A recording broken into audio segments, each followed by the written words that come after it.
Hola, ¿me escuchan ahí? Sí, profe, se escucha bien.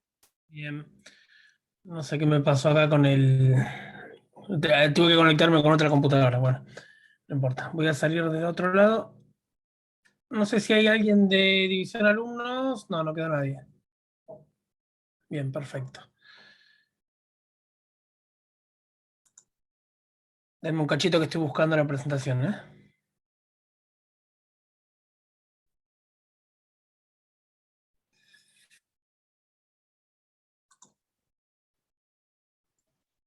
Profe, antes de arrancar, yo te puedo hacer una consulta de un tema de la clase pasada. Dale, decime. ¿Viste? De la clase pasada, no, de la primera clase. ¿Viste cuando arrancamos a ver lo de incendio y otros estragos? Sí, Que vos mencionaste lo de que son delitos de peligro, la diferencia entre peligro abstracto y peligro concreto, perdón. sí. A mí no me había quedado claro esa diferencia, ¿viste? Porque tengo acá anotado, ¿viste? Que el peligro concreto es que el autor consciente y voluntariamente, de forma arriesgada, lo lleva a cabo. Como el No. dólar, Perdón, termina. Discúlpame. que los delitos de peligro dolo a la realización. Tengo Ujú. anotado esto yo, en la clase. No, No me en había quedado realidad, claro. no sé si lo expliqué mal yo o por ahí no está muy claro. Eh, Lo que es delitos de peligro concreto y abstractos, seguramente lo vieron en bastante profundidad en Penal 1, ¿sí? Lo que tenés que tener en cuenta para esto, ¿sí? Es lo que tenemos que acreditar para considerar que un tipo penal, que un hecho, que una situación, como en este caso incendio, estrago y demás, violenta o no un bien jurídico. Si nosotros consideramos que es un delito de peligro abstracto, ¿sí? Damos por supuesto lo que el legislador presupone en el momento de diagramar el tipo penal, es decir, que esa situación genera un peligro para el bien jurídico, ¿sí? Eso si consideramos que es abstracto. Si es concreto, tenemos que poder acreditar que efectivamente se corrió un riesgo con ese accionar sobre el bien jurídico. ¿Entendés? Ahí te lo digo muy grueso, así por ahí entendés la diferencia fundamental, que es lo que nos importa. ¿Sí? Sí, profe, ahora sí lo entendí. Gracias. Dale. No, discúlpame, capaz que lo expliqué mal yo la otra vez, no sé. Puede ser. Hay poquitos hoy que están con exámenes, supongo todos. Voy a tomar asistencia. Encuentro una PC que anda.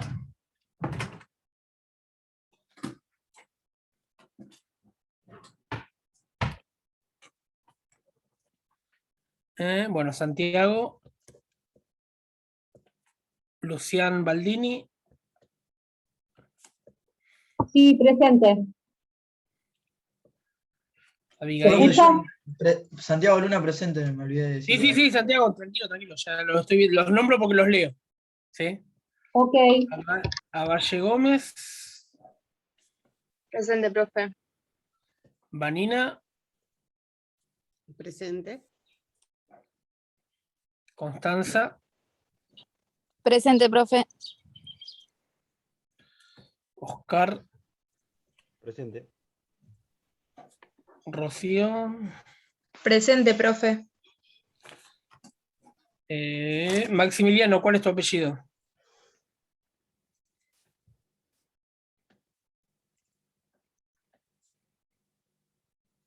Barracín, bárbaro.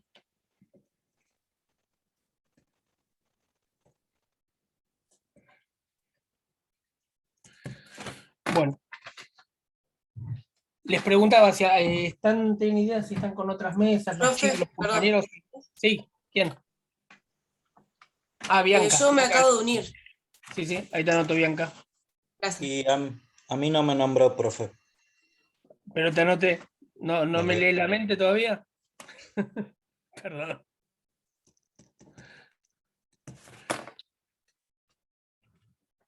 Bien. Bueno, les dije que me tuve que conectar con otro dispositivo y tengo poca batería en esta notebook, no tengo cargador, así que voy a prescindir del video mío para no gastar tantos recursos, ¿sí? Si no les molesta eso, obviamente, y paso a continuación a empezar a compartir la presentación, que es lo que vamos a continuar viendo de la última clase. Y les pido mil disculpas de mi ausencia en la anterior, pero tuve un tema de salud con mi mujer, que nada, tuve que llevarla a medio de urgencia al médico, y me fue imposible con ese tiempo derivar en otro docente y mucho menos hacer la clase desde la clínica, así que discúlpenme por eso. Bueno, como les había dicho, a ver, esta es el último encuentro que tienen conmigo antes del examen. El examen ya saben que es oral, supongo que el doctor Simas les avisó, se los recordó. Ya saben que es oral, tanto en en el primer llamado como en el recuperatorio.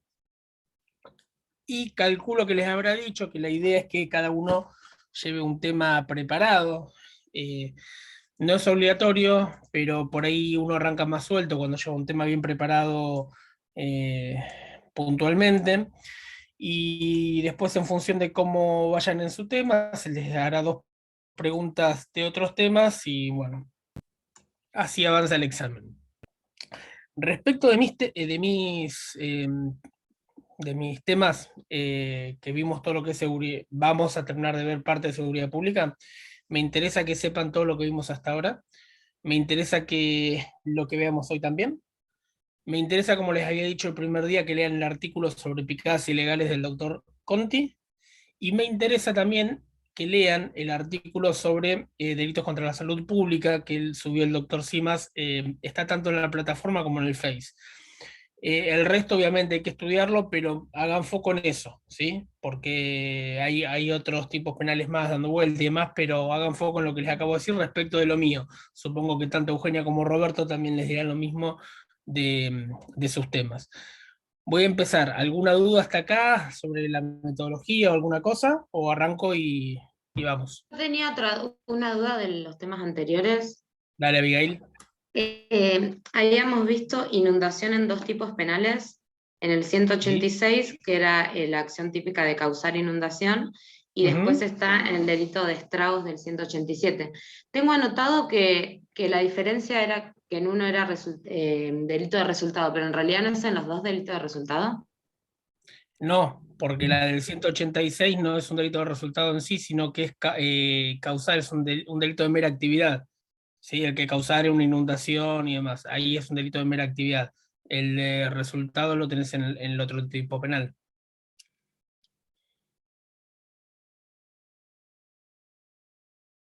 Bien.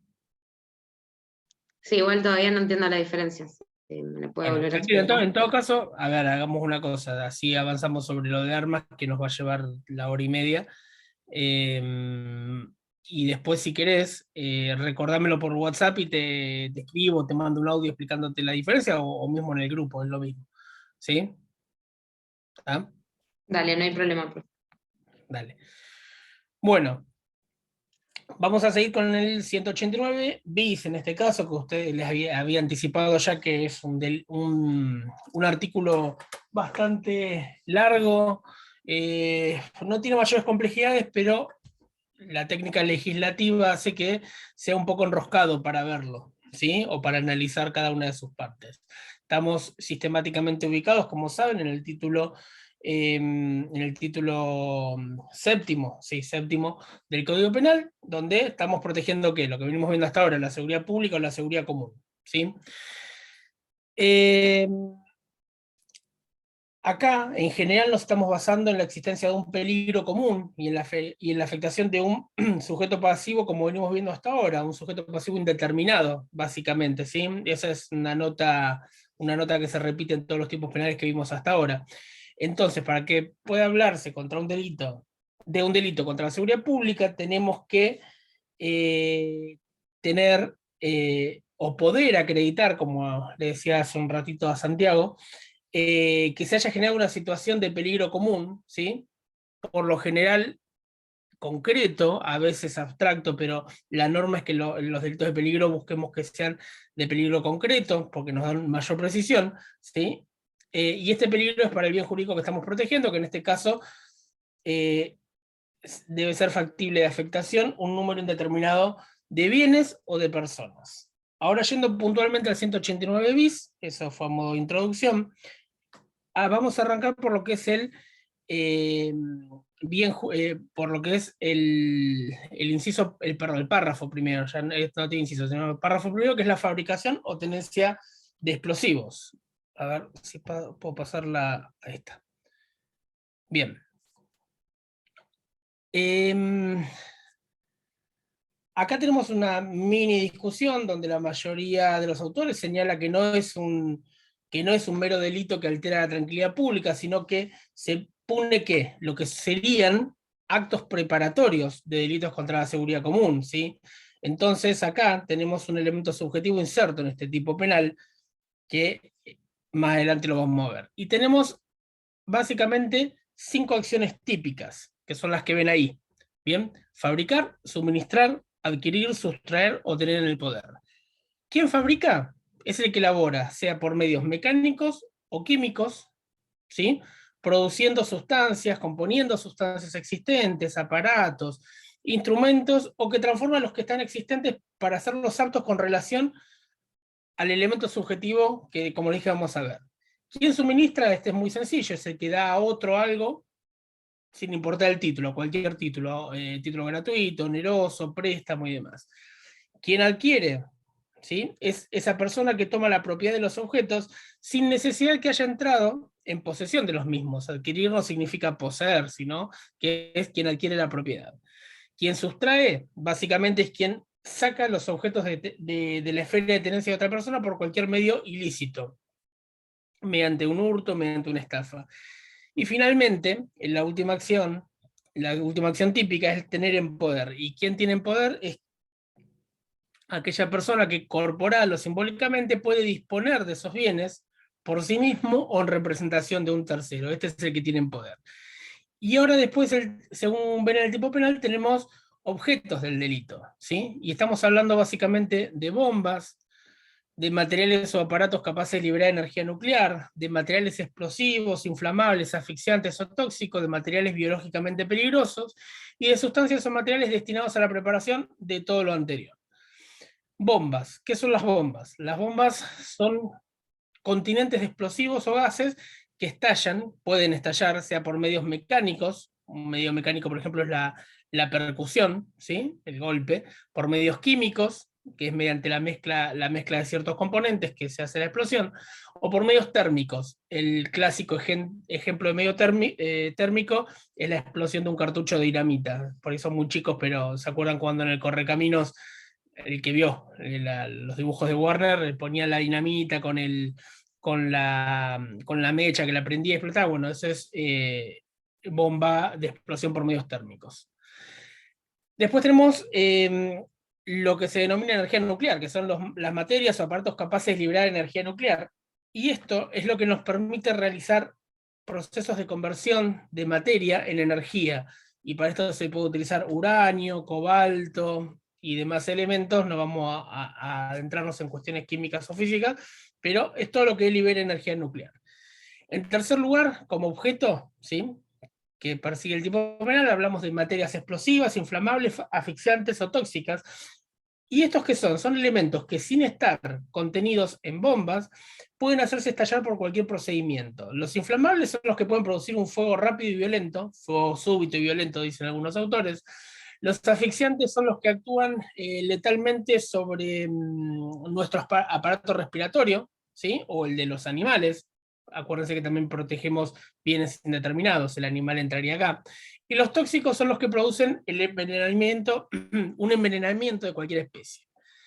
Los elementos biológicamente peligrosos son los que se componen de elementos biológicos, como por ejemplo bacterias o virus, sean naturales o artificiales, y que potencialmente son aptos para poner en peligro la existencia humana. Esto, por ejemplo, cuando lo ven en las películas, actos terroristas que tratan de diseminar el ébola por ciertas ciudades y demás, bueno, estamos ante un elemento biológicamente peligroso. Y luego, como último objeto que previó el legislador, habla de las sustancias o materiales destinados a su preparación. ¿De preparación de qué? De los 4 anteriores que vimos. Entonces, son los elementos que nos permitirían confeccionar los elementos que ya vimos hasta acá, y son instrumentos que se emplean o pueden emplearse en esa elaboración. Como les dije al principio, tenemos en este tipo penal un claro elemento subjetivo, ¿sí? En sí, este tipo penal tiene un fuerte sentido subjetivo. ¿Por qué? Porque exige que las acciones se lleven a cabo con una finalidad precisa, que es la de contribuir a la comisión de delitos contra la seguridad común, o de causar daños en las máquinas o en la elaboración de productos. Acá la doctrina nos viene a decir, nos viene a hablar respecto a que la ley nos indica una voluntad de contribuir a delitos indeterminados. Esto un poco no es del todo cierto cuando hablamos que la gente puede actuar con voluntad de contribuir con determinado delito, y este se produce o se tienta, o queda en tentativa, ¿sí? Y esta acción típica es la que resulta de la participación en el mismo.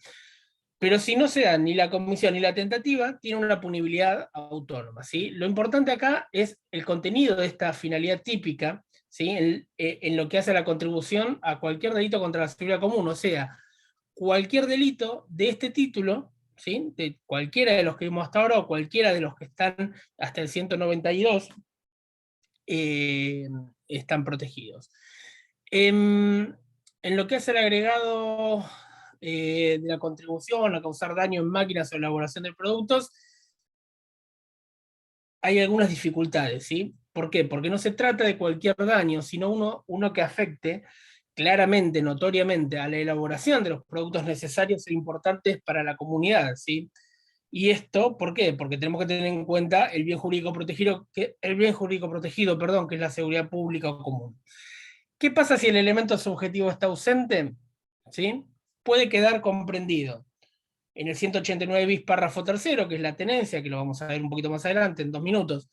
O si no sea la tenencia típica en el mismo, puede quedar como una figura contravencional, pero de ninguna manera como un delito de los del Código Penal, ¿sí? Como una figura típica. A nivel consumación, es un delito de mera actividad, por lo que se consuma con la misma, ¿sí?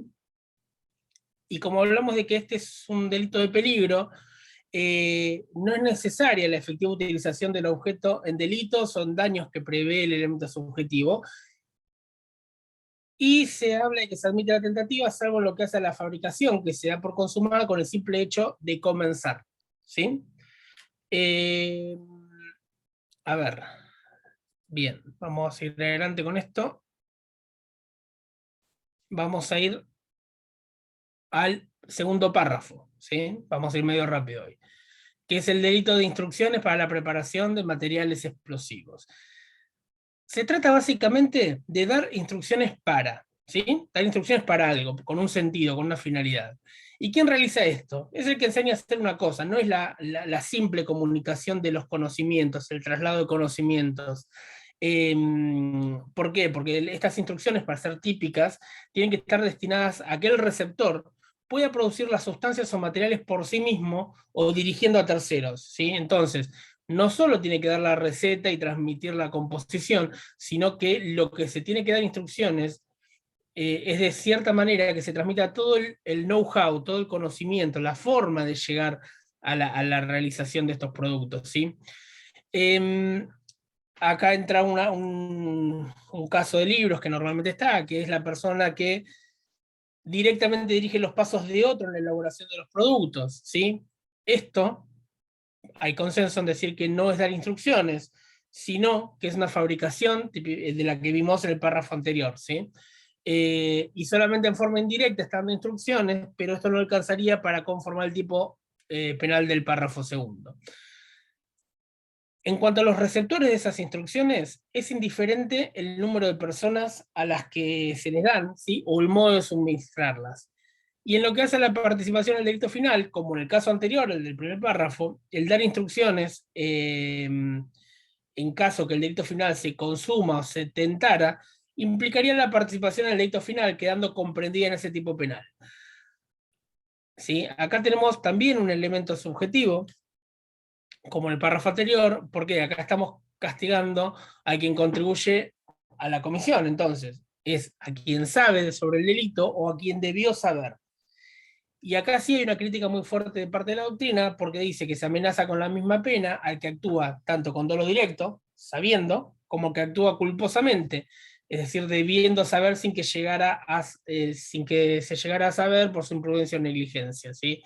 Esto obviamente se ajusta ya a nivel de imposición de la pena. Estas son consideraciones que el juez, en caso de tener un hecho así, va a tener en cuenta al momento de mensurar la pena a imponer, y en un caso o en el otro va a estar más cerca del máximo o del mínimo, según lo crea conveniente.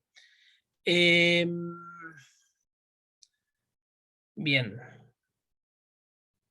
A nivel a nivel culpabilidad, estaba leyendo la presentación, a nivel culpabilidad, obviamente, que es indispensable el conocimiento del carácter de del carácter de las instrucciones que se imparten. Y se admite alguna posibilidad muy, muy remota de un error exculpante, ¿sí? Pero eso es muy remoto, lo menciono porque por ahí depende del autor el que lo vean, lo van a ver. Bien, pasamos al párrafo siguiente, que es el tercero, que es la tenencia legítima de materiales.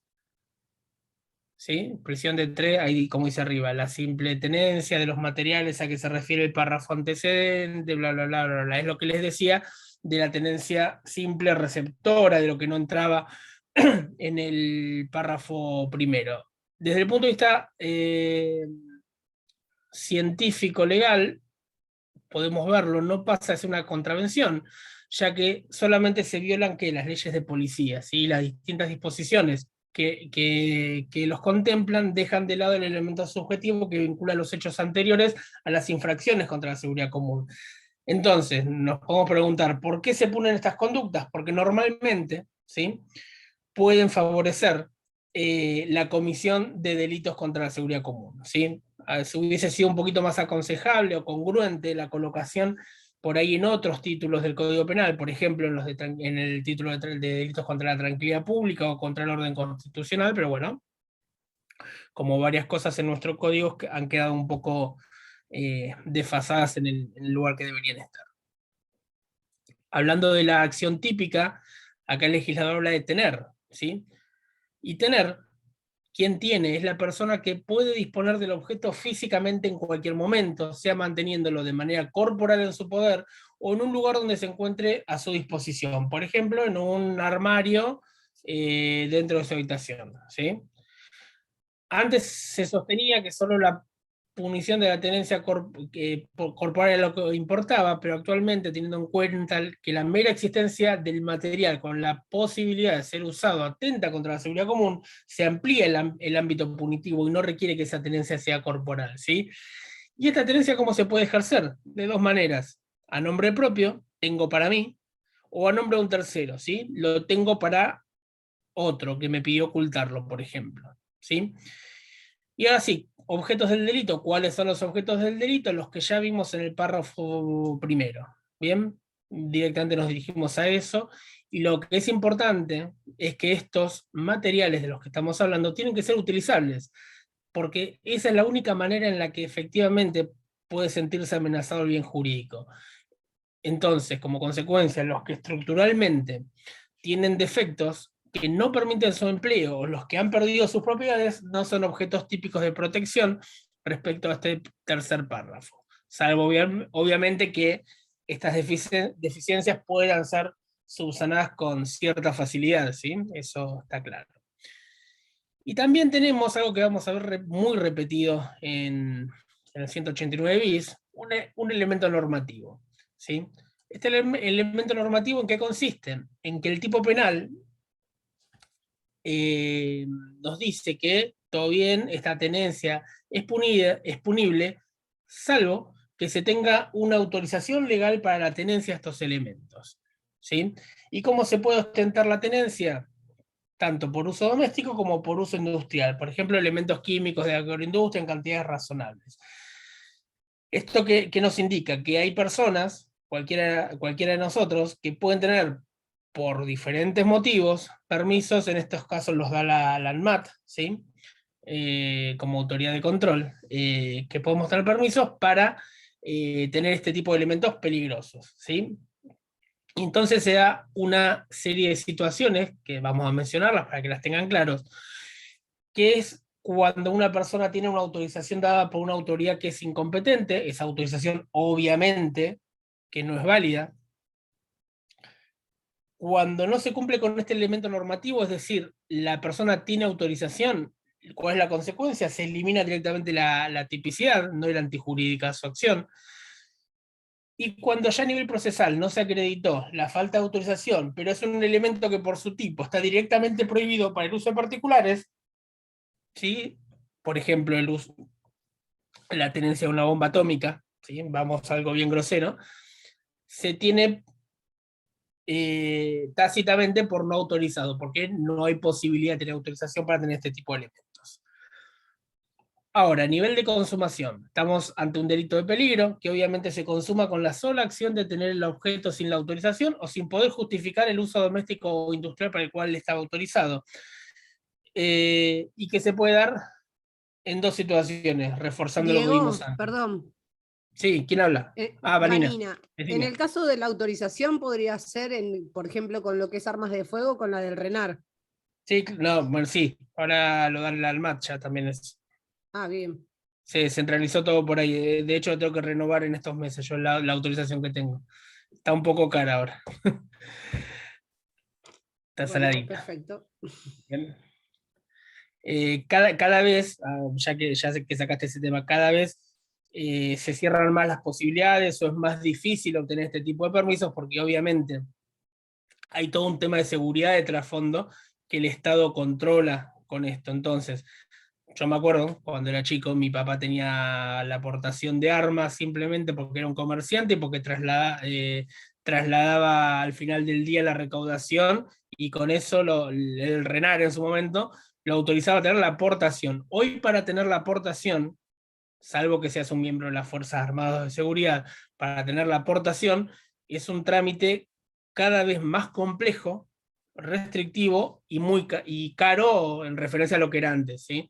Y lo tenés que renovar la aportación año a año. La tenencia es un poco más light, pero es cada vez más dificultoso. Eso es importante saberlo.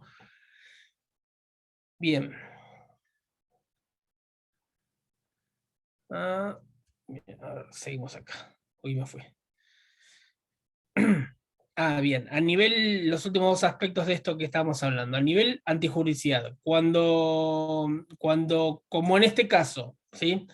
El tipo se completa con un elemento normativo, que es la ausencia de autorización, puede haber causas de justificación que son autónomas. Primero, la legítima defensa, ¿sí? Que es la persona que se provee de un material explosivo para protegerse de una agresión inminente. Esto hay casos por ahí que se dan, no en la ciudad, ¿no? Pero ha habido casos de gente que vive aislada en el campo o en la montaña y demás, y tiene ciertos elementos de protección que son explosivos, que la tenencia, por ejemplo, en la ciudad eso sí sería totalmente típica y antijurídica, pero en esos casos en particular los jueces han entendido que las podía ostentar para defenderse una persona que vivía aislada básicamente del mundo ante una inminente o posible agresión de alguna fuerza externa, ¿sí? Se me ocurre actualmente que puede ir por ese lado. Vieron todo el caos que está habiendo ahora actualmente con los mapuches en el sur, no me voy a meter en cuestiones políticas, solo a modo de ejemplo, las personas que pueden sentirse atacadas en el medio de la cordillera en forma aislada por estas poblaciones, podrían tener elementos explosivos para defensa y podría con esto justificarse la tenencia, ¿sí? Les doy un ejemplo ahí medio actual. Y la segunda es la segunda causa de justificación autónoma es el estado de necesidad, ¿sí? Que también en el mismo contexto, por ejemplo, en el que en sitios apartados las personas necesitan cierto material explosivo para subsistir, ¿sí? Por ejemplo, para la obtención de piedras en una cantera, para la obtención de recursos para alimentarnos o la excavación en búsqueda de aguas y demás. Obviamente que esta situación de justificación tiene que ser amplia y abarcar tanto la necesidad de ese objeto, ¿sí? La necesidad de tener ese objeto prohibido, y la necesidad de la omisión del requerimiento de autorización ante la autoridad competente. Bueno, y a nivel de culpabilidad, acá estamos hablando de un dolo que requiere conocimiento del carácter, tanto del carácter como de la ausencia de autorización y la voluntad de tener este elemento, no obstante ese motivo. las justificaciones, los motivos del autor son indiferentes y se admite un dolo eventual. Acá se suelen admitir ciertos errores que podrían excluir la culpabilidad, como ejemplo, errores sobre el carácter del objeto, errores sobre la calificación del objeto y errores sobre la necesidad de autorización para tenerlo. Es muy remoto esto, pero puede estar. Bien.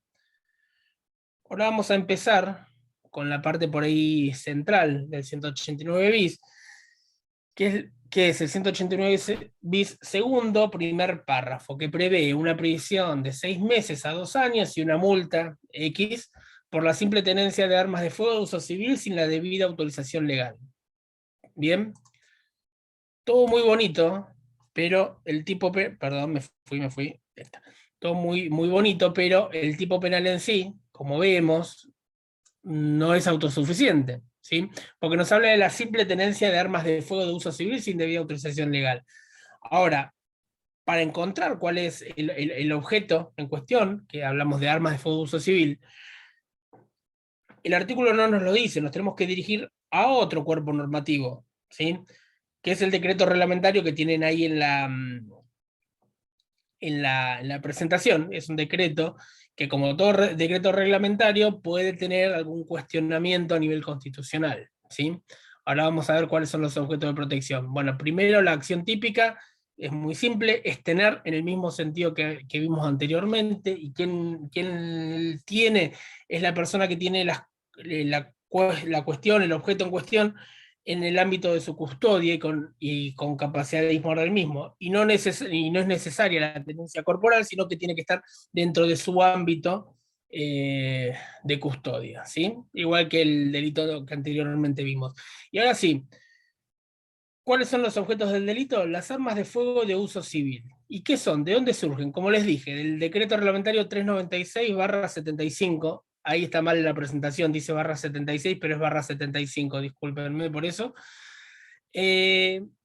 donde nos dice, primero nos da el artículo 5 una clasificación de lo que son las armas, nos habla de armas de puño, que son las pistolas o los revólveres o los pistolones de caza, las armas de hombro, que son las carabinas, fusiles, fusiles de carga tiro a tiro o las escopetas, las armas de uso civil deportivo, que son los pistolones de caza, las carabinas o los fusiles, ¿sí? Pero de específica aplicación al uso deportivo, ¿sí?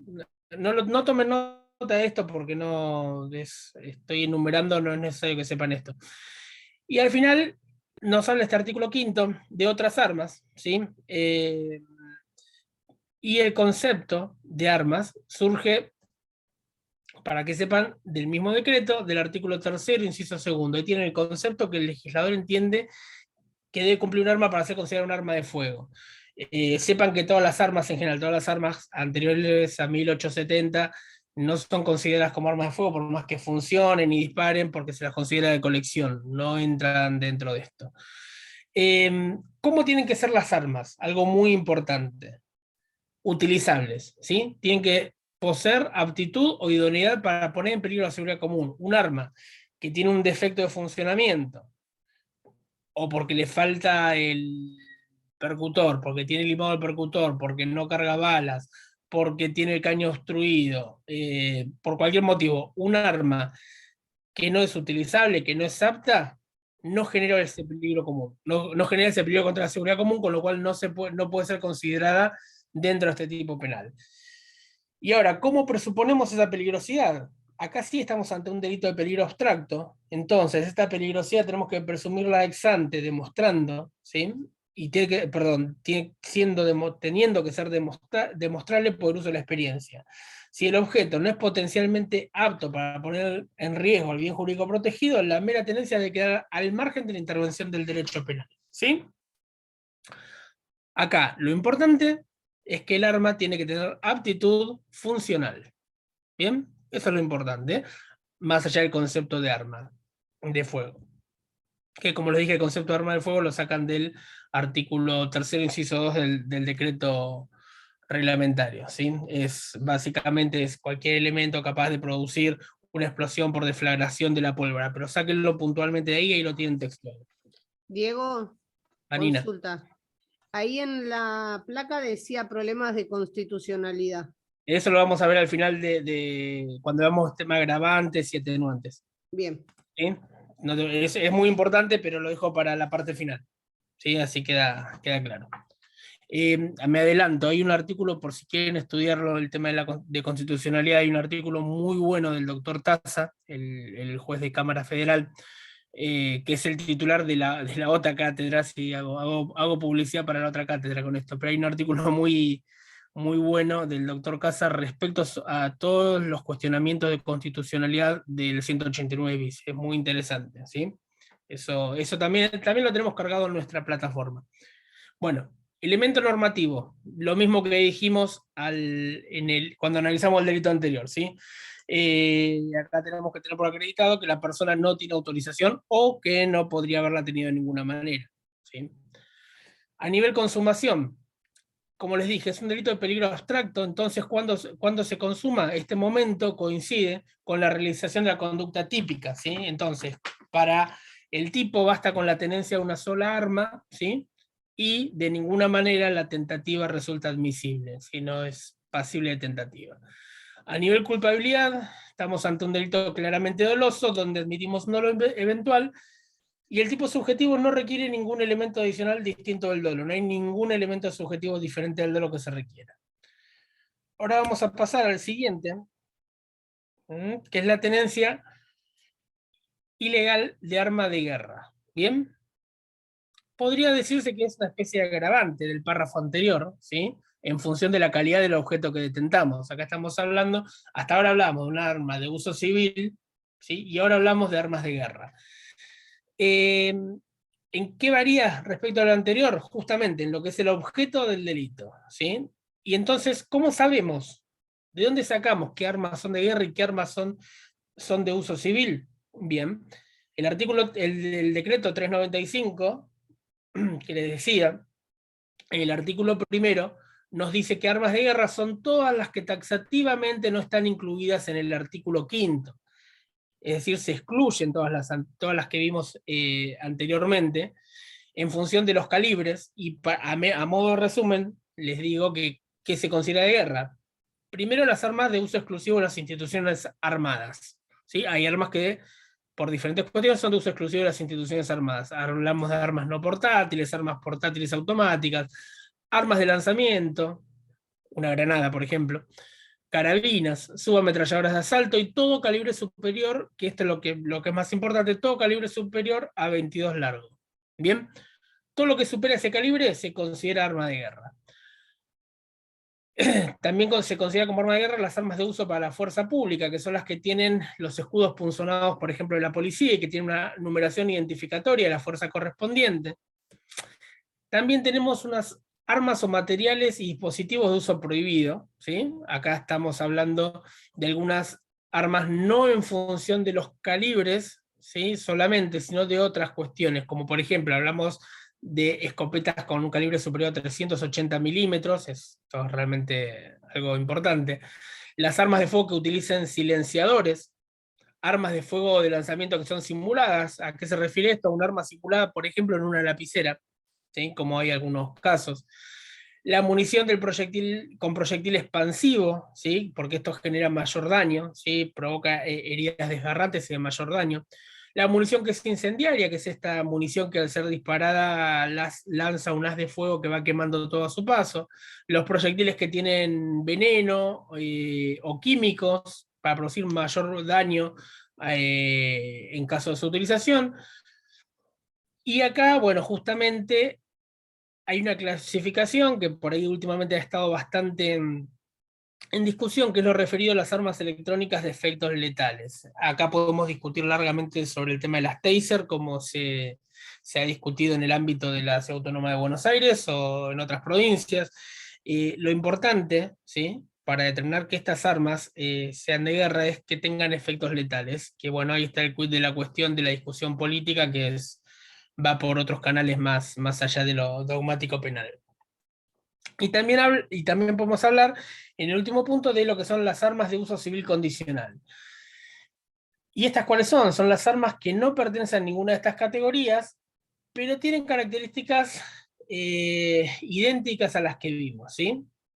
Básicamente es eso. Como resumen, para que no se hagan un embrollo si no entienden mucho de armas, lo que principalmente delimita un arma de uso civil o un arma de guerra o de uso civil condicional es el calibre.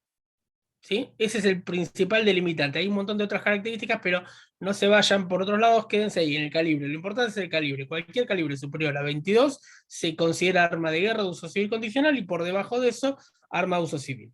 ¿Sí? El resto lo pueden profundizar si les interesan, pero no es el cometido por ahí de esta instancia. Bien.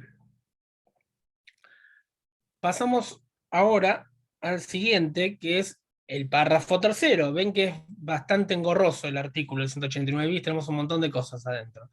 Que es el que nos habla de que se prohíbe una prisión de 1 a 4 años al que portare armas de fuego de uso civil sin la debida autorización legal. Conceptualmente tiene una estructura similar a la de la tenencia de arma de uso civil, pero lo que acá cambia es la acción típica. Hasta ahora veníamos hablando de tenencia, ¿sí? Ahora la acción típica es portar, ¿sí? Y portar, ¿qué implica? Una relación inmediata entre el objeto y el agente, con lo cual es imposible, como se imaginan, portar a distancia. Yo sí puedo tener un arma, puedo tener la tenencia a distancia, puedo tener un arma en el placar de mi dormitorio, ¿sí? Un arma apta en el placar de mi dormitorio y es tenencia, pero no puedo portar un arma en el placar de mi dormitorio, ¿sí? En la portación tiene que existir una posibilidad real de disposición del arma de fuego, ¿sí? Que permita su uso inmediato. Y esta conducta es la que es considerada peligrosa ex ante para la integridad del bien jurídico. Y, obviamente, que para que esta conducta sea típica, el arma de fuego tiene que estar en condiciones de ser utilizada, como la anterior. ¿Y qué implica que esté en condiciones de ser utilizada? Que tiene que tener munición en un cargador, en la recámara o en los alvéolos, según sea una pistola o un arma con tambor como un revólver. Tiene que ser funcionalmente apta para el disparo y tiene que estar al alcance inmediato del autor. Bien. Y otro elemento importante, que para que exista una aportación de arma que afecte al bien jurídico, seguridad pública, esta aportación tiene que ser detentada, tiene que ser ejercida en un lugar público o de acceso público. Yo tranquilamente puedo pasearme por el interior de mi casa con un revólver a lo cowboy puesto en el cinto de mi pantalón, ¿sí? Revólver cargado, apto, en condiciones inmediatas de uso en mi cintura, dentro de mi casa. No tengo afectación al público, no es portación. Ahora, si traspaso el umbral de mi casa y salgo a la vía pública de la misma manera, es portación. Es un ejemplo muy grosero, pero para que vean donde por ahí estaría el límite entre la aportación o la no aportación, ¿bien? Tiene que ser en un lugar público o de acceso público. Vanina, decime. Sí, Diego, la consulta es, la diferencia, por ejemplo, entre la aportación y la tenencia sería llevar a un lugar público un arma, pero el cargador por un lado, el arma por el otro, en vez de ensamblada. No. ¿Vos sos policía o algo de eso por casualidad? No, pero me interesa. Está bien, no, porque son preguntas a veces que hacen los miembros de las fuerzas cuando cursan con nosotros. Son cosas que uno por ahí escuchando casos en la televisión, bueno, resuenan.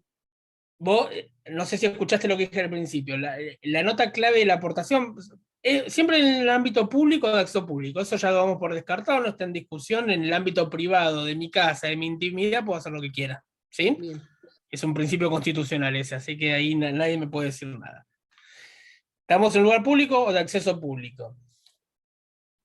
La nota importante de la aportación es que el arma tiene que estar en condiciones inmediatas de ser utilizadas. Y la doctrina considera que para estar en condiciones inmediatas de ser utilizadas, el arma tiene que estar, o bien como decías vos, ¿sí? También damos por hecho que el arma es apta, las municiones son aptas, todo funciona perfecto. Y el arma tiene que estar, como te decía, en condiciones inmediatas de ser utilizada. Entonces, si yo llevo el arma, por ejemplo, en el auto, ¿sí? Con el cargador sacado, las balas dentro del cargador, pero sin el cargador, pero llevo el arma en el auto, bajo el asiento y el cargador en mi bolsillo, está en condiciones inmediatas de ser utilizada. Yo rápidamente puedo agarrar el arma, poner el cargador y disparar. Diferente es si llevo el arma, esto es todo cuestión de prueba siempre, ¿sí? Diferente es si llevo el arma en la misma situación, pero el cargador lo llevo en el baúl, en un bolso, ¿sí? Y las balas las llevo también en el baúl, en una cajita dentro del bolso. Eso no se considera condiciones inmediatas de uso, ¿sí? En este caso, podríamos estar ante una persona que tiene tenencia de arma, autorizada, digamos, que tiene permiso de legítimo usuario de arma y que la está trasladando simplemente y actúa dentro de lo que tiene permitido. Yo cuando soy tenedor o legítimo usuario de arma, puedo llevar el arma conmigo en el auto, pero bajo ciertas condiciones, ¿bien? Con sus partes todas desarmadas, digamos, arma por un lado, cargador y bala fuera de cargador afuera, y por fuera, ¿sí? ¿Se entiende? Perfecto. Sí, sí, sí, sí. Sí, profe, se entiende una consulta. Entonces, la aportación, para que sea aportación, siempre tiene que haber una relación inmediata entre el autor del delito y el arma, ¿no? Exacto, tal cual. Claro. Tiene que haber una relación de inmediatez ahí, ¿sí? Eso es la principal diferencia que tenemos. Bien. Bien, sigo. Acá también tenemos un elemento normativo, diferente al anterior, porque el anterior hablamos de la ausencia de permiso para tener arma, acá hablamos de la ausencia de permiso para aportar armas, que como les dije hace un cachito nomás, es un poco más engorroso el permiso de portación, obtenerlo y mantenerlo. Obviamente que la autoridad competente es la que tiene que expedir este permiso, y la conducta es típica solamente si el sujeto no está autorizado para la aportación, ¿sí? Eso es simplemente. Entonces, ¿qué tenemos que acreditar o justificar si fuéramos fiscales? La ausencia, o bien la ausencia de autorización legal, o la imposibilidad de tener esa autorización legal. ¿Cuándo es imposible tener esa autorización? Que no me importa acreditar que no la tenga, cuando se trata de personas que ya tienen antecedentes penales, que de ninguna manera es un obstáculo eso al momento de dar permiso de aportación, ¿sí? Es una tacha de negativa. O personas, chicos, es decir, menores de edad. Esas personas nunca podrían tener autorización, con lo cual me es indiferente acreditar o no la ausencia, porque objetivamente no podrían tenerla, ¿sí? Eso es simplemente para que sepan. A nivel consumación y tentativa, estamos ante un delito de peligro de obstáculo que se consuma con la conducta de portar arma de fuego, en las condiciones que dijimos, con lo cual no es posible la tentativa. Y a nivel culpabilidad, estamos ante un delito doloso que requiere, primero, el conocimiento del carácter del objeto, que es un arma de fuego. Segundo, el conocimiento de la autorización para portarlo, su ausencia obviamente. Y tercero, la voluntad de llevar adelante esa conducta. Y obviamente se admite el dolo eventual en este caso. El siguiente tipo penal es el del inciso segundo, párrafo cuarto del 189 bis, ¿sí? Que básicamente, acá no hacemos más que remitirnos a cuando vimos la tenencia de arma de uso de guerra, porque es la agravante en el caso de que las armas que portamos sean de guerra. Fundamento, el mayor poder ofensivo de esta clase de armas, y nada, básicamente es eso. El mayor poder ofensivo es lo que justifica una escala penal más gravosa para las personas que porten un arma de guerra en lugar de un arma de uso civil. ¿Sí? El párrafo quinto nos trae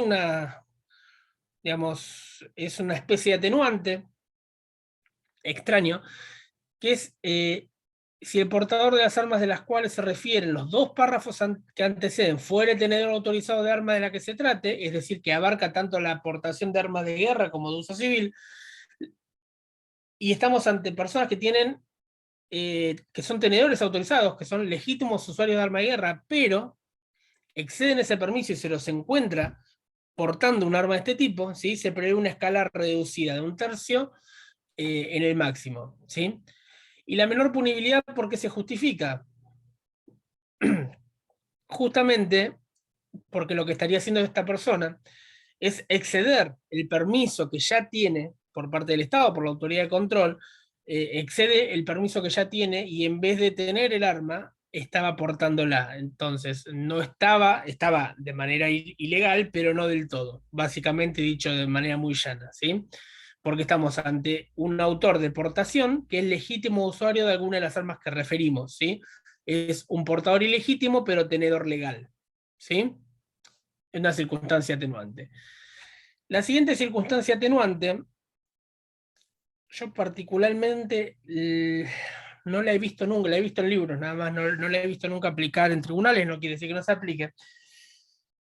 Es una atenuante muy, muy subjetiva por parte del juez que le toque juzgar estos hechos, porque es la que nos dice que si por las circunstancias del hecho y las condiciones personales del autor resultare evidente la falta de intención de utilizar las armas portadas con fines ilícitos, se reducirá la pena en los mismos márgenes que el caso anterior, ¿sí? Estamos ante una portación de arma claramente ilegítima, de un arma de fuego, donde el autor no es portador ni tenedor autorizado, pero se valoran unas circunstancias especiales. ¿Cuáles? No sabemos, porque el Código Penal no nos dice qué circunstancias especiales, sino que es algo muy privativo del análisis del juez al momento en que eventualmente dicte una condena. Y el juez en su fuero íntimo tiene que poder justificar que por ciertas condiciones personales del autor, ¿sí? Tiene que analizar al autor internamente, no habría intención de utilizar esas armas portadas con fines ilícitos, ¿sí? Les repito, yo particularmente nunca vi que se aplique, no quiere decir que no exista ni que lo apliquen, pero no es tan sencillo y queda muy dentro del ámbito de análisis que hace el juez al momento de juzgar, básicamente. El párrafo séptimo del segundo inciso nos agrega simplemente una pena de inhabilitación, como una especie de pena conjunta, a las que vimos anteriormente, y se relaciona fundamentalmente con la prohibición del uso de arma de fuego por sobre el tiempo de condena, ¿sí? Y dice, se impondrá para los dos casos precedentes la pena de inhabilitación especial por el doble del tiempo de condena, es decir, estas personas no solamente van a sufrir la pena que eventualmente les corresponda, sino que por el doble del tiempo se los va a inhabilitar, ¿sí? Básicamente eso. Ahora vamos a ver las circunstancias agravantes, que acá es donde por ahí entran en juego algunas críticas importantes que tiene estos tipos penales. Y acá nos referimos al párrafo octavo del segundo inciso del 189 bis. Vamos a ver, esperen, a ver, denme un segundito. Sí, ahí, perdón.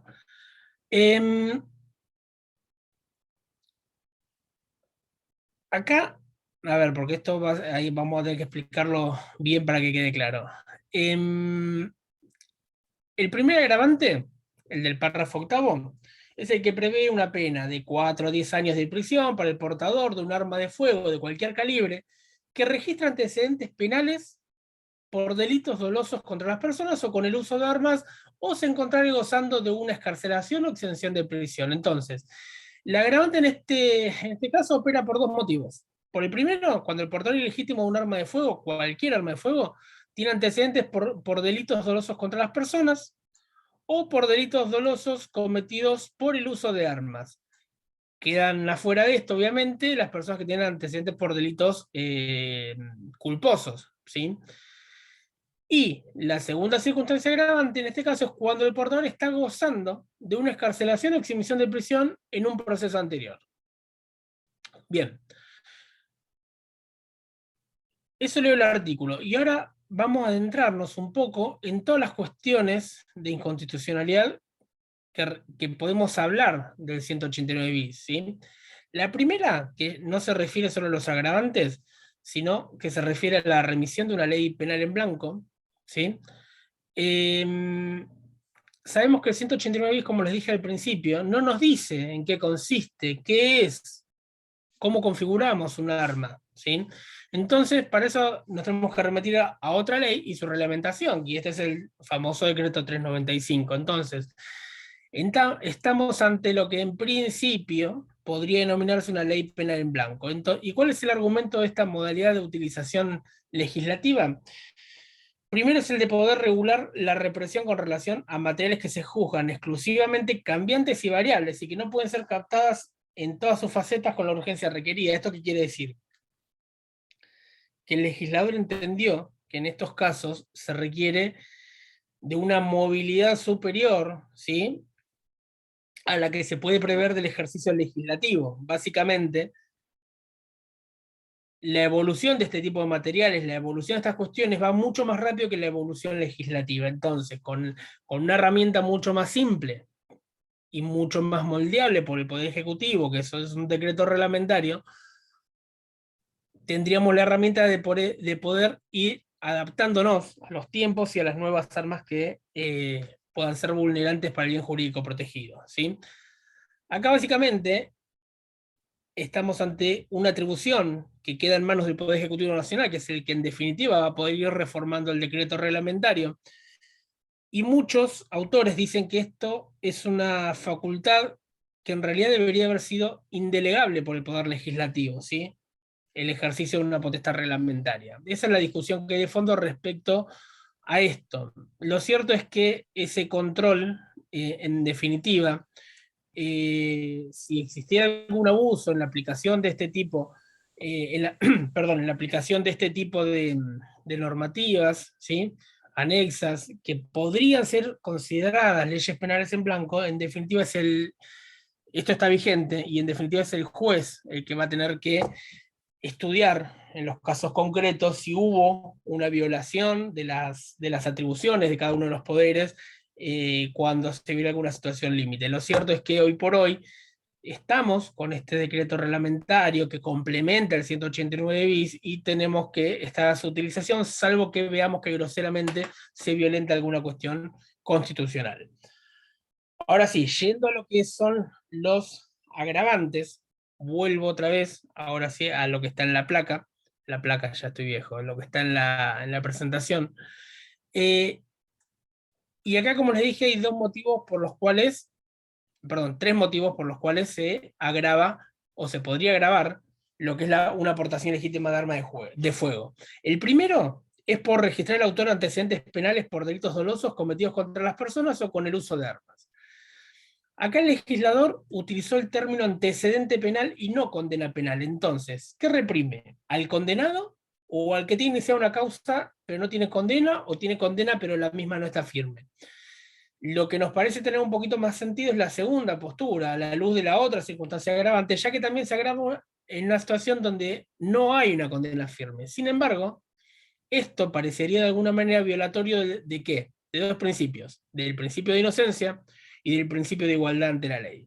Es justamente por esto que en realidad se tiene que sostener la primera postura, refiriéndonos a una condena firme y pasada con autoridad de cosa juzgada, siempre que hayan, bueno, esto ya es una cuestión procesal, siempre que hayan transcurrido los plazos de caducidad del artículo 51. Esto no viene al caso, pero lo importante es que acá el legislador en definitiva habla de condenas firmes y pasadas con autoridad de cosa juzgada, ¿sí? En cuanto se refiere a que habla de delitos a condenas respecto de delitos dolosos contra las personas, acá tenemos dos posturas. Primero, una que se centra en el bien jurídico, y en consecuencia de eso se refiere a todos los delitos del título primero del libro segundo, que son los delitos contra las personas. Y la segunda postura es la que se centra en un sujeto pasivo determinado y no en el bien jurídico. Entonces, no se referiría en este caso al bien jurídico afectado, sino a todas las clases de delitos donde la víctima haya sido una persona de existencia visible. Sea cual fuera el análisis, siempre quedan por fuera los delitos. Bueno, pueden optar por cualquiera de las dos sabiendo justificarlas, pero sea cual sea el análisis, lo que está claro que siempre quedan por fuera los delitos contra bienes jurídicos colectivos, contra por ejemplo, la seguridad pública, o contra la administración pública, ¿sí? La segunda circunstancia agravante se trata de delitos cometidos con el uso de armas, ¿sí? Varias cuestiones que nos podemos preguntar acá. ¿Comprende delitos culposos cometidos con armas también? ¿Se refiere solamente a armas de fuego? ¿Se refiere a las armas propias solamente? Y acá lo único que les puedo decir es que, en principio, al no haberlo distinguido el legislador, no podríamos adentrarnos en distinciones. Sin perjuicio de esto, teniendo siempre en vista un criterio restringido que debe imperar en todo nuestro ordenamiento penal,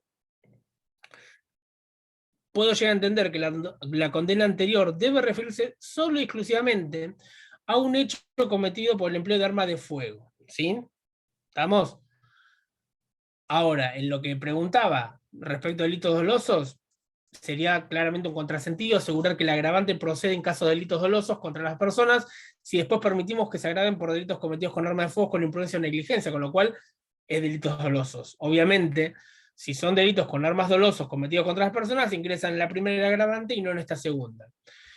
Y como ejemplo, ¿qué delitos cometidos con armas no son contra las personas? Por si alguien les pregunta, ¿sí? Son los delitos contra bienes jurídicos colectivos, donde se necesita un arma para la configuración, como el 214, el delito de tomar armas contra la nación, como el 226, el delito de sedición, como el 229, ejemplos. En definitiva, a todas luces, la redacción de estas agravantes resultan medio ambiguas y confusas, dejando mucho margen para la interpretación. La tercera agravante en cuestión es la que nos dice, la que nos habla de cuando el autor está gozando de una exhibición o excarcelación en un juicio criminal por cualquier otro delito. Ya estamos en una situación sumamente procesal, ¿sí? De índole procesal. Y acá hay 4 requisitos. Primero, que el autor haya obtenido una excarcelación o exhibición de prisión. Segundo, que esa excarcelación o exhibición de prisión esté vigente, es decir, que esté gozando de ese beneficio, entre comillas. Tercero, que obviamente no haya sido revocada o cancelada. Y cuarto, que no se haya dictado una sentencia definitiva, porque estamos hablando de sujetos procesados. ¿Qué pasa, por ejemplo, en el caso, que no es raro, de una persona que es condenada, está gozando una exhibición o excarcelación en un juicio criminal, ¿sí? Como que cumple con todo esto, ¿sí? Se lo encuentra en la calle portando un arma de fuego, se le inicia un segundo proceso penal en el que es condenado y queda firme antes que el primer proceso, y en ese caso se le aplica el agravante que estamos refiriendo. Pero un año después, en el primer proceso en el que estaba gozando una excarcelación, resulta ser sobreseído o absuelto. ¿Sí? ¿Qué pasa en ese caso?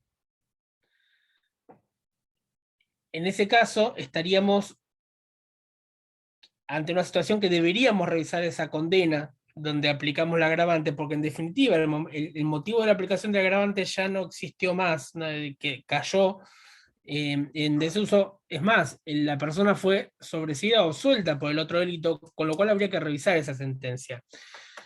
Como consecuencia de todo esto, acá casi en forma unánime, toda la jurisprudencia viene sosteniendo la inconstitucionalidad de esta última agravante, de esta tercera agravante, la referida a estar gozando de una exhibición o excarcelación en juicio criminal por estas dificultades que les decía. Y simplemente a modo de repaso, ¿cuáles serían los principios constitucionales que están en juego, que están involucrados por estos agravantes? Primero, el principio que emana el artículo 18 de nuestra Constitución Nacional, a ver si lo tenía acá, sí, que es el que se refiere a la igualdad ante la ley, ¿sí? Básicamente, no tiene que haber privilegios que excluyan a uno de los que se concede a otros con iguales condiciones, por lo cual no es equitativo, no es justo sancionar como una circunstancia agravante la condena anterior con una multa que se podría dar. El segundo principio es el que nos habla del doble juzgamiento. La conducta anterior ya fue juzgada anteriormente y obtuvo una condena judicial. Revivirlo para evaluarlo como una agravante específica implicaría una nueva e indebida valoración de lo sucedido y juzgado. Esto se da de frente contra lo que estamos sosteniendo ya hace muchos años del derecho penal de acto y no de autor, ¿sí? Acá la mayoría de los autores entienden que lo que se violenta es el ne bis in idem, ya que esto implica un nuevo juzgamiento por el comportamiento anterior ya sancionado, incurriendo en una doble valoración que a todas luces está vedada constitucionalmente. El tercer principio que podemos ver vulnerado es el de culpabilidad y proporcionalidad. Y esto refiriéndonos a la afectación de la proporción entre la gravedad de la pena y la gravedad del reproche, porque la única pena legítima es la que se funda en la culpa. Entonces, la respuesta estatal, ¿cuál es? La pena. Tiene que ser adaptada, es decir, tiene que ser proporcional en función del grado de culpabilidad del sujeto por el hecho cometido, y aplicando el derecho penal de acto y no de autor, como les dije hace un cachito, ¿sí? si no sancionaríamos una especie de, entre comillas, tómenlo con pinzas esto, de posesión de condena. Otro principio que se podría haber violentado es el de inocencia y razonabilidad. Y esto específicamente respecto a la última agravante, la que hablábamos de estar gozando escarcelación o exhibición de prisión. ¿Y por qué se violentaría el principio de inocencia y de razonabilidad en este caso? Porque se presupone la culpabilidad de un sujeto, aun cuando no existe sentencia judicial que así lo declare. Y por eso es que es irrazonable presuponer que el ejercicio de un derecho o de una garantía constitucional, como lo es el derecho de estar en libertad durante un proceso, puede ser motivo razonable de agravar punitivamente un hecho típico posterior, ya que no se traduce esto en una mayor entidad del injusto ni es indicador de más culpabilidad. Estas son las grandes críticas que se hace a nivel constitucional, como verán, sobre los agravantes, y bueno, nada, es bastante racional todo lo que se dice respecto a eso. Como les decía al principio, lo pueden ver en cualquier autor, y me gusta mucho el artículo que les dije del doctor Taza, perdón, por si quieren profundizar. Ahora pasando, seguimos al siguiente tipo penal, hasta donde hoy vamos a ir hasta donde lleguemos a las 4:30, que es el inciso tercero del 189 bis, que habla del acopio de armas, piezas y municiones.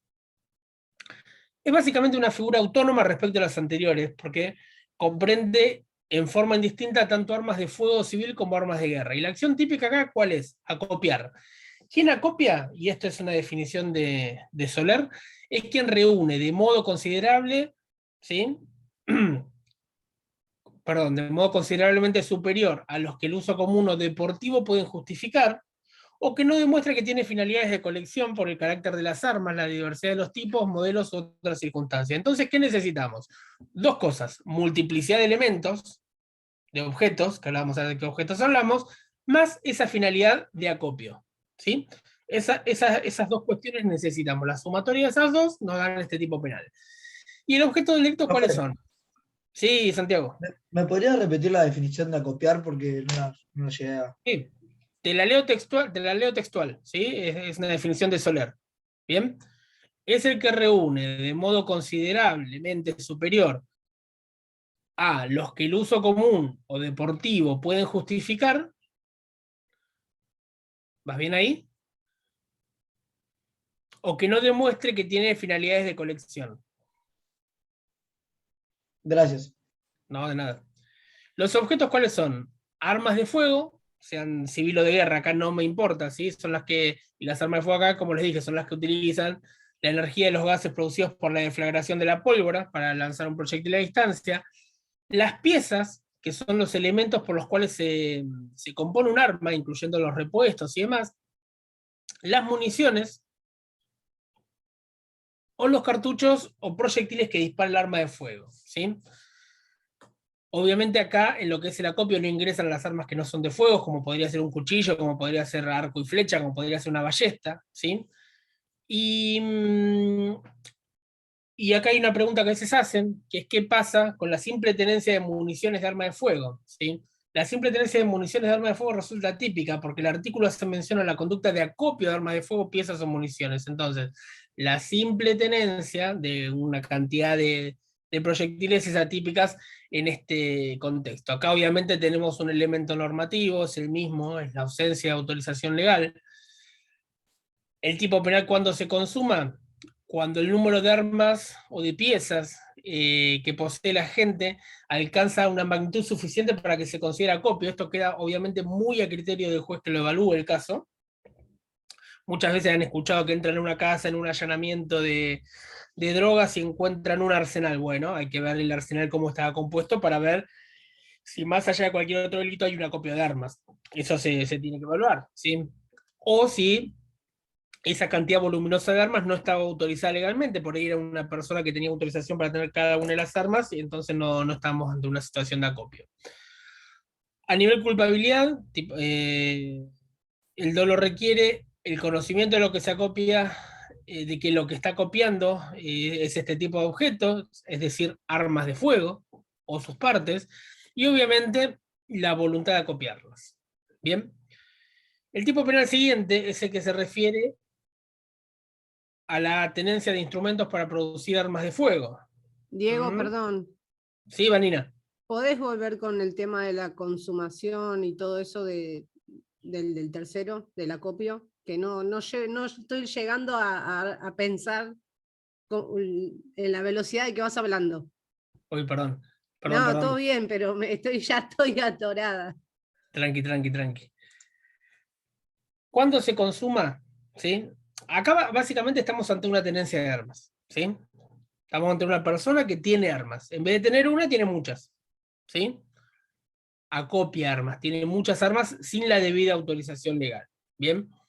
Estamos ante un delito de peligro, con lo cual el momento consumativo, ¿sí?, es el momento en que esta persona alcanza a tener un número de armas con una magnitud tal que quien lo juzgue lo considere un acopio. Obviamente que estamos ante una persona que tiene armas que son aptas, que tiene armas o partes para las cuales no está autorizado tener, ¿sí? Porque acordate también que el elemento normativo de la falta de autorización está vigente acá, y que en definitiva el que va a determinar si la cantidad de armas o de partes tipifican el delito de acopio de armas es el juez, ¿sí? Hace un análisis de todas estas cuestiones y determina si es acopio o no. ¿A partir de cuántas armas es acopio? 3, 4, 5, 6, 7, no lo sabemos. El juez es el que evalúa, en definitiva, las circunstancias, todas las circunstancias para determinar en su caso si hay acopio o no hay acopio. Seguramente, si tenés en tu casa 20 armas sin autorización legal, podemos estar hablando de acopio. Ahora la discusión se puede dar si tenés 2, 3 armas, ¿sí?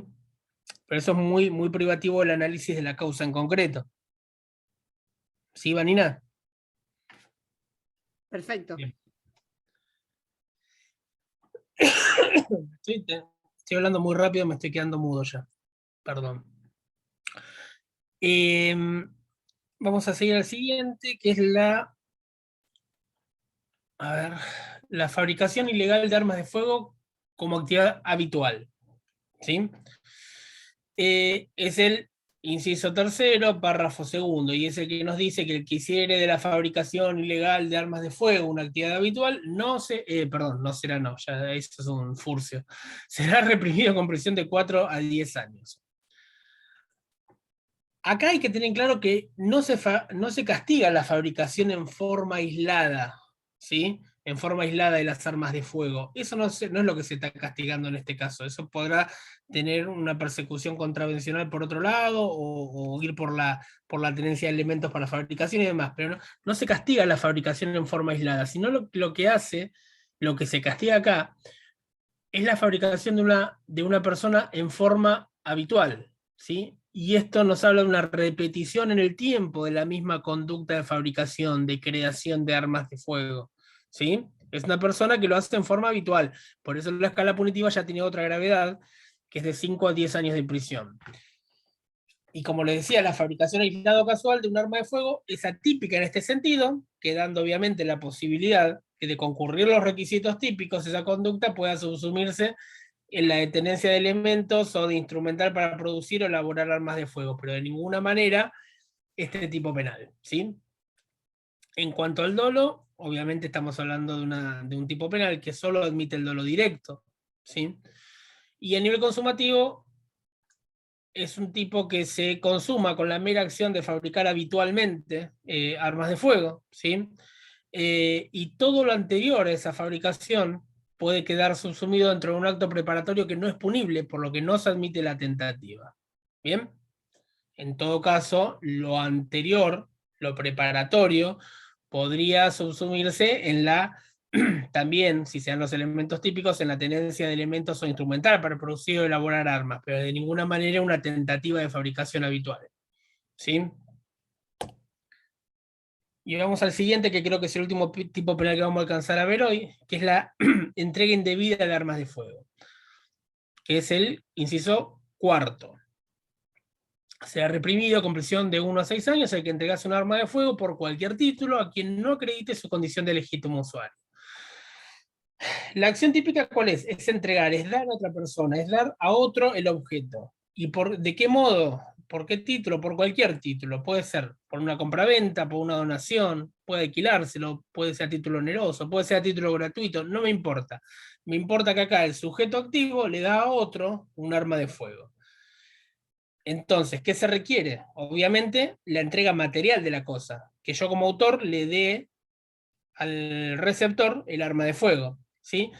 Por otro lado, se requiere la recepción por parte de la otra persona y la puesta a disposición del objeto. Con esto quiero resaltar que la simple promesa de entrega, ¿sí? Aunque se haya pactado o pagado un precio, es decir, vos dame, no sé, 20.000 pesos, yo mañana te traigo una 9 milímetros con la numeración limada. Esa simple promesa de entrega no es típica, ¿sí? Y acá tenemos un elemento normativo que también hace eje en la autorización legal para tener armas de fuego, pero acá en vez de en el autor, el elemento normativo se centra en el receptor, y es el receptor el que no tiene que ser legítimo usuario autorizado para tener o portar un arma de fuego. ¿Bien? ¿Estamos? Sujeto activo puede ser cualquier persona, inclusive quien se dedica habitualmente a la venta de armas de forma legal. A nivel de dolo, es un delito doloso que requiere conocimiento de que el receptor no tiene autorización de la tenencia y la voluntad de realizar la conducta, y obviamente se consuma en dos momentos, o se puede consumar de dos maneras, con la entrega de la cosa, del arma de fuego, o con la puesta a disposición del arma de fuego. De cualquiera de las dos maneras se consuma el delito. A ver, avanzo 2 párrafos más, así termino con el tema. ¿Qué son? El cuarto, el inciso cuarto, segundo, tercero, el cuarto párrafo. Perdón, Diego, perdón Sí, que sí. te interrumpa. Dale. Dijiste la consumación se da con la entrega de la cosa. Con la entrega o con la puesta a disposición. Vos podés entregarla materialmente, ¿sí? Dársela en la mano, o decirle la dejo acá a tu disposición, agarrala. ¿Sí? Perfecto. Ese es el momento consumativo. Y sí o sí el autor tiene que saber que la otra persona no tiene la tenencia legítima. Que no es legítimo usuario. Perfecto. ¿Sí? Que no tiene permiso para tener o portar armas. Bien, y a continuación vamos a 3 circunstancias agravantes, en función de diferentes cuestiones. La primera circunstancia agravante es en función de la edad del receptor. El legislador entiende que se agrava la condena cuando el receptor del arma es un sujeto menor de 18 años. ¿Sí? Es una circunstancia agravante por la edad del receptor del arma de fuego. ¿Qué pasa si fuera mayor de edad pero menor de 21? ¿Sí? En este caso estamos ante una persona que de manera alguna, al menos al día de hoy con la legislación que tenemos, podría tener autorización otorgada por la entidad de control, por lo que la conducta típica quedaría enmarcada en el inciso cuarto en el párrafo primero. Es una persona que no puede tener autorización. La segunda agravante se basa en haciendo foco en el autor. La persona, el autor, no en la del receptor, sino en la del entregador del arma, ¿sí? Y habla de la habitualidad. En este caso, el sujeto activo realiza como actividad habitual, es decir, sostenida en el tiempo, ¿sí? La producción ilegal de armas de fuego. ¿Bien? Y esto alcanza a tanto a los autores que no tienen autorización como para comercializar armas, como a los que la poseen, pero que entregan de manera ilegítima o no cumpliendo con todas las mandas de la ley, armas de fuego a personas que no tienen permiso. ¿Sí? Y finalmente tenemos la agravante también en función de que hace eje en la persona que entrega el arma, que es la agravante referida a los sujetos autorizados a la venta. Es una agravante donde se establece una pena conjunta a la que ya vimos de inhabilitación especial absoluta y perpetua y una multa, ¿sí? Aparte de la privación de la libertad, cuando el sujeto activo, en cualquiera de los párrafos del inciso cuarto, que es lo que vimos recién, cuenta con autorización para la venta de armas de fuego. Acá el legislador entiende que es mayor el perjuicio que provoca, porque es una persona no solamente que entregó un arma ilegal, de manera ilegal, sino que es una persona a la que se le puede reprochar más severamente porque es una persona en la que el Estado confió la facultad de poder vender habitualmente armas, tienen permiso para vender. Entonces estas personas tienen mayor deber de cuidado respecto de estas acciones. Y ahí está el fundamento de la mayor pena para estos casos. Así que bueno, después el resto, no nos queda mucho el 189 bis, pero vieron que les dije que nos iba a llevar una clase entera esto. Hasta acá del 189 bis es lo que me interesa a mí que sepan. El resto estudienlo y demás, pero el 189 bis hasta acá estaríamos bien. Bueno, ya queda poco para el examen, conmigo no tienen más encuentros. Como les dije, de todas maneras, cualquier cuestión, cualquier pregunta que me quieran hacer, me la hacen por WhatsApp, no tengo ningún inconveniente, tanto en el grupo o me lo mandan privado, no hay problema. Y nada, las dudas las van a tener, cuando empiecen a estudiar, así que todavía no. Díganme. Profe, Sí, Rocío. le hago una pregunta. Si elegimos, por ejemplo, los delitos contra la seguridad pública, no tenemos que nombrar todos los tipos penales, podemos elegir algunos, ¿verdad? No, claro. Es como si, por ejemplo, eligen, no sé, por decirte, homicidio en ocasión de robo. Lo vieron en la primera parte igual eso, ¿no?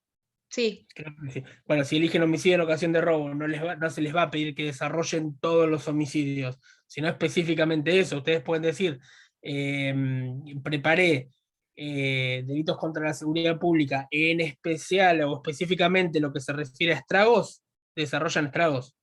Ah, genial. ¿Sí? No. Después no quita que les puedan hacer preguntas y demás, pero el desarrollo del tema es sobre lo que ustedes presentan al inicio. A ver, acá ya a esta altura